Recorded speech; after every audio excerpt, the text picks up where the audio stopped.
Bruno Arruda. I'm 34 and I'm originally from Campinas, São Paulo. Fulbright had a huge impact in both my professional and personal life.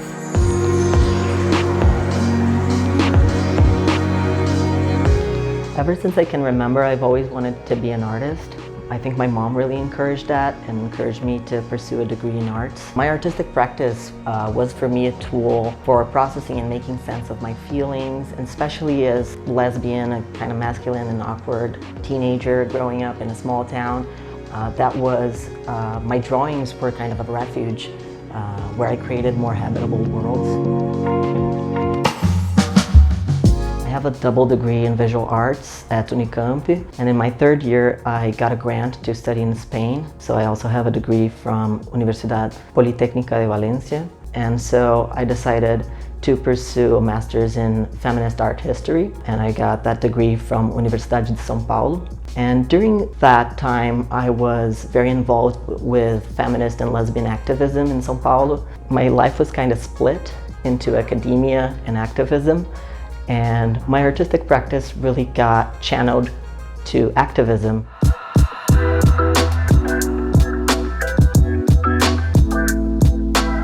I was a visiting scholar at the University of Arizona. It was 2016, 2017. I was taken in by the Institute for LGBT Studies and the Gender Women's Studies Department.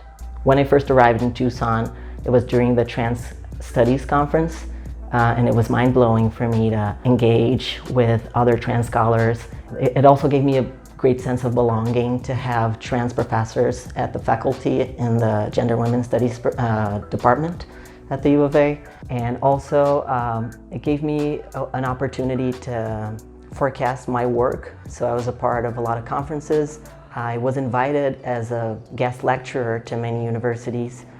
University of Massachusetts, Stony Brook, University of California, and the U of A, of course. I also participated in a lot of art exhibitions. I think the most gratifying experience was leading workshops to queer faculty and students.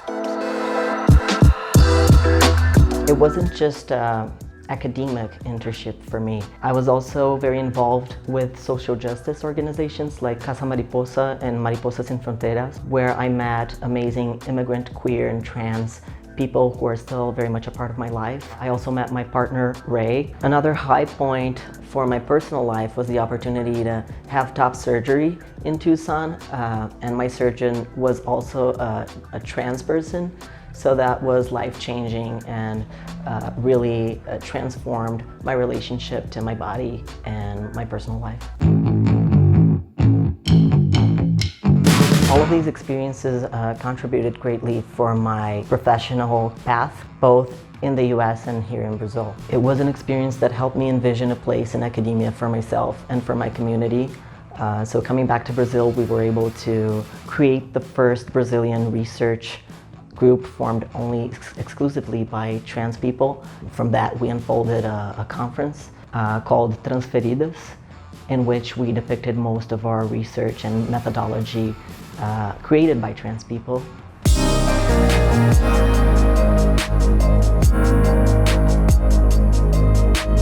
For me, being a Fulbrighter comes with a greater sense of responsibility towards the communities that were marginalized from formal education. So I think one of the main questions a Fulbrighter should ask is how to make knowledge more accessible from the standpoint of, knowledge is a privilege that is not accessible to everyone. So one of the questions would be how to make theory more broad, more widespread. How can you make your academic practice more accessible and achievable to a wider range of communities, and that could benefit from it.